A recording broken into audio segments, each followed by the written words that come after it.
Bonjour à toutes et à tous. Merci d'être présents pour ce webinaire qui a comme sujet les modifications du calcul de l'indice qui vont être implémentées en janvier 2026. Alors, il y a deux modifications principales dont on va vous parler aujourd'hui. Et la première, c'est celle du changement d'année de base, donc de l'année 2013 à l'année 2025.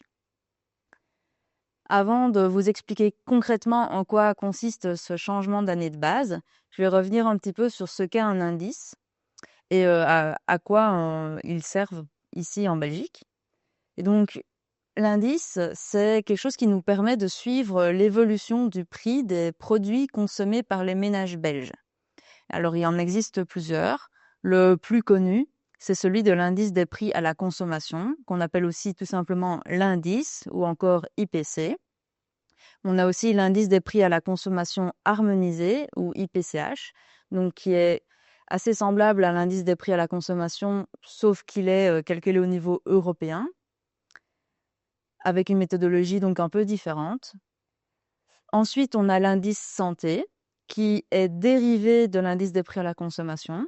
En fait, il s'agit de cet indice, mais dans lequel on ne prend pas en compte le tabac, les carburants ou encore l'alcool. Et enfin, l'indice santé lycée, qui est une moyenne de l'indice santé sur les 4 derniers mois, fois 0,98. Ça, c'est selon une loi précédente.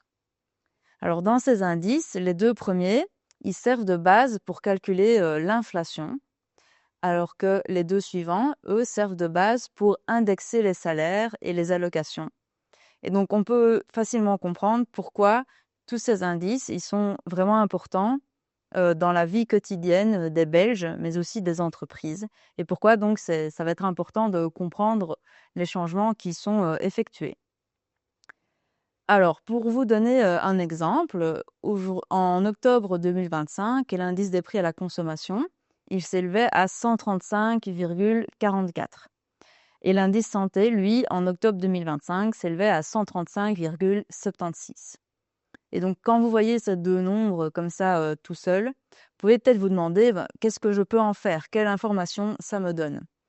Et en fait, tout seuls, ces chiffres, ils vont pas vous donner grand-chose comme information, car les indices, ils sont principalement là pour suivre une évolution. Et donc, on va le voir ici sur ce graphique. Donc ici, notamment, on voit, depuis 2013, on voit que l'indice des prix à la consommation, comme l'indice santé, a augmenté. Et si on regarde plus précisément la dernière année écoulée, donc autrement dit l'année qui vient de s'écouler ici entre octobre 2024 et octobre 2025, on va pouvoir en tirer certaines informations. Par exemple, on voit qu'il y a une évolution de 0,36% entre septembre et octobre 2025. On peut voir aussi qu'il y a une évolution de 2% entre octobre 2024 et octobre 2025. Cette évolution d'un mois à l'autre, enfin du même mois, mais d'une année à l'autre, c'est ce qu'on appelle aussi l'inflation. Et donc ici, voilà, l'indice nous permet, la mesure de l'indice des prix à la consommation nous permet de déterminer qu'on a eu en octobre 2025 une inflation qui s'élève à 2%. Alors, une fois que tout ça c'est dit, il reste une question, et c'est celle de savoir par rapport à quelle base on mesure l'évolution de cet indice. Donc, par rapport à quoi on compare la valeur actuelle de l'indice, autrement dit. Pour le moment, cette base, cette référence, c'est l'année 2013. Donc ça veut dire que concrètement, quand on calcule l'indice, on définit la valeur 100 comme la moyenne des indices mensuels de l'année 2013. Et c'est par rapport à cette valeur de base qu'on va mesurer les indices suivants. Et donc, on voit facilement que si en 2013, en moyenne, on avait donc un indice de 100, si en octobre 2025, on a un indice de 135, on a une augmentation de 35% par rapport à l'année 2013. On en vient donc au changement de l'année de base. Donc, en janvier 2026, cette année de base, elle va être modifiée. On va passer de l'année de base 2013 égale 100 à l'année de base 2025 égale 100. Donc, autrement dit, la valeur 100 va être définie comme la moyenne des indices mensuels de l'année 2025. et non plus 2013. Des changements comme celui-ci, ça n'a rien d'exceptionnel. On a déjà changé plusieurs fois d'année de base par le passé. Donc, je vous ai déjà parlé de 2013, mais en 2004 également, on avait changé d'année de base et avant ça, en 1996, par exemple. Donc, rien d'exceptionnel. Il faut aussi avoir conscience que ce changement, il va n'avoir d'effet que sur la valeur de l'indice, mais pas sur son évolution. Et pour vous en convaincre, je vais vous montrer un graphique qui compare l'évolution de l'indice pour 2 années de base différentes. Donc ici, vous pouvez voir en bleu pour l'année de base 2004 égale 100, en rouge pour l'année de base 2013 égale 100, l'évolution de l'indice des prix à la consommation. Donc comme vous pouvez le voir, cette évolution, elle est identique. En effet, si on compare l'année 2013 à octobre 2025, on observe toujours une augmentation de 35% dans les deux cas. Alors attention, cependant, il faut faire attention, on va toujours comparer ce qui est comparable, et donc il faut comparer deux indices qui ont comme année de base la même année. On ne peut pas comparer deux indices qui ont des années de base différentes, sinon là, on a un problème et on va pas avoir la bonne inflation. Donc, pour conclure concrètement, en janvier 2026, on va avoir les changements suivants. On va avoir un indice qui va être exprimé dans nos communiqués de presse avec l'année de base 2025 égale 100, mais on va aussi recalculer tous les indices qu'on avait déjà mesurés sur cette base, et on va mettre ces indices à disposition. Également, si vous voulez avoir la valeur de l'indice pour toutes les années de base précédentes, il est également disponible sur notre site à partir de 1920. Et donc, ce changement d'année de base, lui, n'aura aucun impact sur la mesure de l'inflation, comme je viens de vous le montrer. Ça, c'était pour la première partie des modifications, la partie sur l'année de base. On va maintenant passer à la deuxième partie qui concerne la nouvelle classification qui est utilisée. Alors déjà, pour comprendre ce que c'est que cette classification, petit rappel, on parle toujours de l'indice des prix à la consommation. Il s'agit donc d'une mesure de l'évolution des prix moyens des biens et services achetés par les ménages. Et pour ce faire, pour suivre l'évolution des produits achetés, on doit définir un panier de biens et de services dont on va suivre l'évolution des prix. Ce panier, il est dynamique, on l'actualise régulièrement et il est classé de manière hiérarchique. Donc, à l'intérieur de ce panier, il existe différents niveaux de classification où on va aller, le pain va faire partie de l'alimentation, les pulls vont être classés dans les vêtements, par exemple. Alors, on utilise une classification qui s'appelle COICOP pour Classification of Individual Consumption According to Purpose. Donc ça, c'est une classification qui a été développée par l'ONU. Et son objectif, c'est donc de classer et d'analyser des modèles de consommation des ménages. Sur base de chacun des codes COICOP qui sont attribués à chacun des produits, on va attribuer un certain poids qui est pour l'IPC, donc pour l'indice des prix à la consommation basé sur l'enquête budget ménage, et pour l'IPCH sur les comptes nationaux. Alors, la version actuelle utilisée en Europe, on l'appelle e-COICOP. Elle est basée sur la COICOP de l'ONU, mais on a ajouté un niveau de classification. Quand je dis on, c'est Eurostat, donc l'agence de statistiques européenne. Donc, de COICOP, on passe à e-COICOP, on ajoute le terme European Classification. C'est cette classification qu'on utilise dans le cadre du calcul de l'indice des prix à la consommation, ainsi que dans le cadre du calcul de l'indice des prix à la consommation harmonisée, mais aussi dans l'enquête du budget des ménages, etc. Cette classification, elle comporte 5 niveaux différents. Les niveaux, donc les groupes principaux, il y en a dans la version actuelle 12, donc que voici. Comme vous pouvez le voir, on a par exemple l'alimentation, les vêtements, on a aussi le logement et l'énergie, et voilà, différentes catégories dans lesquelles on va venir classer chacun des produits du panier. Si on veut voir un exemple de classification, pour le pain, au niveau 1, on se situe dans les dépenses totales, qui est le niveau global. Au niveau 2, on va se classer dans l'alimentation. Au niveau 3, dans les produits alimentaires. Puis au niveau 4, dans le pain et les céréales. Pour finir par le niveau 5, qui est spécifique à l'Europe et qui est donc le niveau auquel on va le mettre dans la catégorie du pain. Donc ça, c'est un seul exemple, mais on peut répéter l'exercice pour tous les produits pour tous les produits faisant partie du panier. Alors, qu'est-ce qui va changer dans la nouvelle version de l'e-Coicop qu'on utilisera à partir de janvier 2026?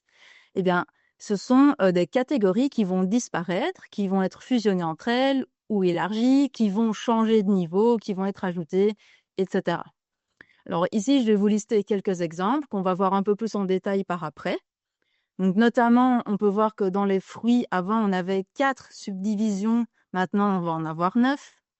Pareil pour les légumes frais, on n'en avait qu'une seule. Maintenant, on va avoir 4 catégories différentes. Pour la viande, alors, avant, on avait 5 divisions différentes dans la catégorie viande. Maintenant, il n'y en aura plus qu'une seule, mais l'Europe fait une exception et ajoute un 6e niveau pour garder la différenciation qu'on avait auparavant. On va également ne plus faire de distinction entre les voyages nationaux et internationaux dans la catégorie des voyages organisés. Il y a certains éléments qui vont passer du groupe loisirs et culture au groupe communication, comme par exemple les services de streaming. On va avoir également le 12e groupe principal qui va être scindé en deux. Donc on va avoir 13 groupes principaux en tout. Et enfin, on va ajouter certaines catégories comme la livraison de marchandises et les jeux de hasard. Mais pour ce dernier, ce sera uniquement dans l'indice des prix à la consommation harmonisé, donc uniquement au niveau européen. Donc, on va un peu voir, passer en revue toutes ces petites catégories pour voir un peu plus niveau détaillé ce qui se passe. Pour les fruits, par exemple, ici à gauche, vous avez la version actuelle. À droite, la version qui va être implémentée à partir de janvier 2026. Donc, vous voyez qu'au départ, on avait une seule catégorie fruits frais. Maintenant, on va avoir 5 catégories. Donc, les dattes, figues et fruits tropicaux, la catégorie des agrumes, celle des fruits à noyaux et fruits à pépins, celle des baies, les autres fruits. Et ce sont donc les 5 catégories qui vont être prises en compte. De la même façon, pour les légumes, vous pouvez voir que dans la version actuelle, on a une seule catégorie, alors que dans la version qui sera implémentée en janvier, on va en avoir 4. Donc les légumes à feuilles ou à tiges, les légumes à fruits, les légumes à cosses verts et les autres légumes. Donc à nouveau, des subdivisions supplémentaires. Ici, on peut voir une illustration de l'indice dans la version actuelle de la classification et dans la version prochaine. Donc, vous pouvez voir que lorsque tous les légumes étaient mis ensemble, on pouvait mesurer un indice pour cette catégorie-là en particulier.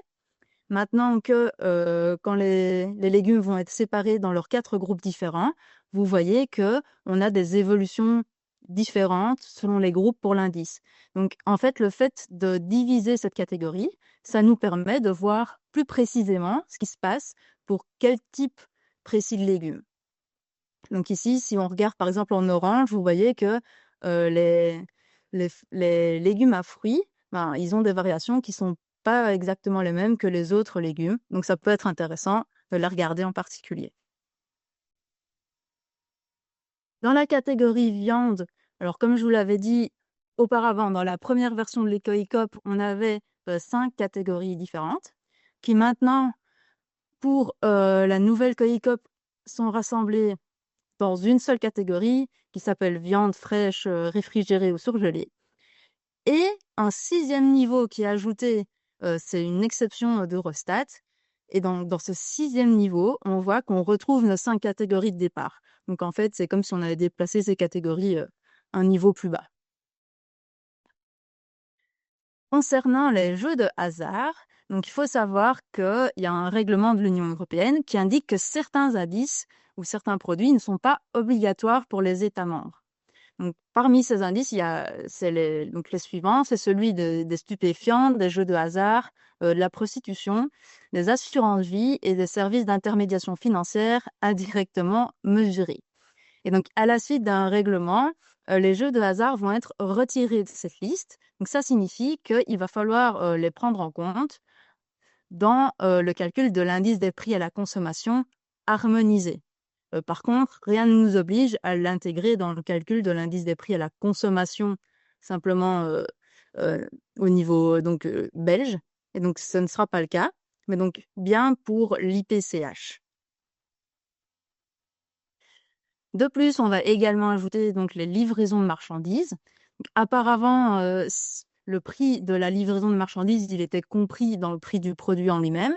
Maintenant, on va en faire un groupe séparé. Donc, dans la première version de l'ICOICOP, on avait un groupe principal transport qui comportait uniquement des transports de voyageurs. Maintenant, dans la version 2, le groupe transport va également prendre en compte le transport de marchandises, les frais de livraison. Donc, vous voyez qu'on a ajouté des codes COICOP avec les services de coursier, livraison de colis et la livraison de marchandises. On a également ici, comme je vous avais dit, le groupe 12 qui est scindé en deux. Donc, dans le groupe 12, désormais, on retrouve l'assurance, les assurances et les services financiers. Et le groupe 13, les autres biens et services. Voilà, c'est fini pour un peu le résumé des grands changements qu'on va opérer.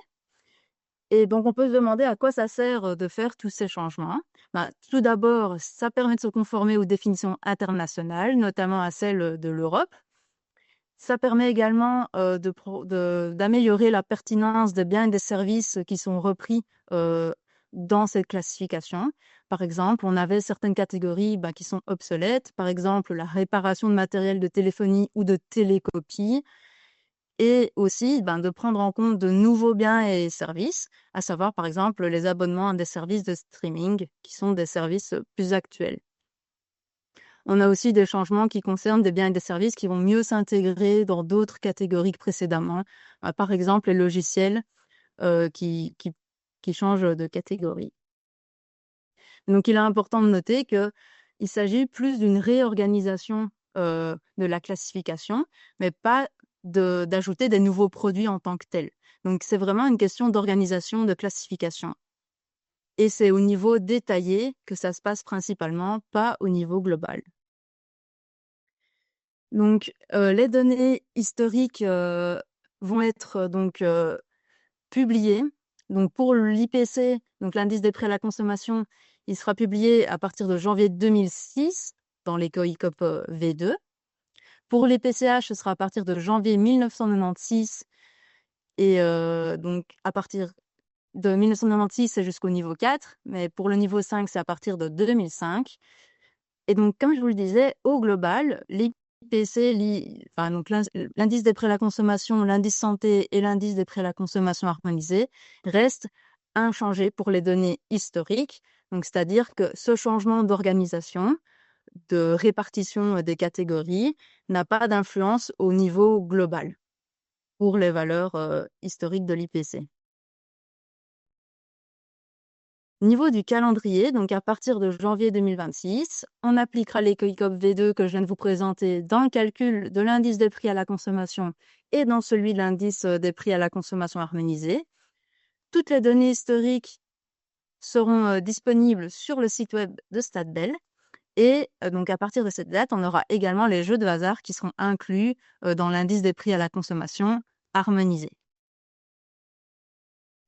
En conclusion, à partir de janvier 2026, on va avoir comme année de base l'année 2025, autant pour l'IPC que pour les PCH. Tous les indices précédents seront recalculés avec cette année de base et disponibles sur notre site. L'IPC et l'IPCH seront également recalculés avec une nouvelle classification, mais ça n'aura pas d'impact au niveau de l'indice global, vu que ces modifications ont lieu au niveau détaillé. Tous les indices précédents qui seront recalculés avec cette classification, ils seront aussi également disponibles sur notre site et les jeux de hasard seront repris dans l'indice des prix à la consommation harmonisé.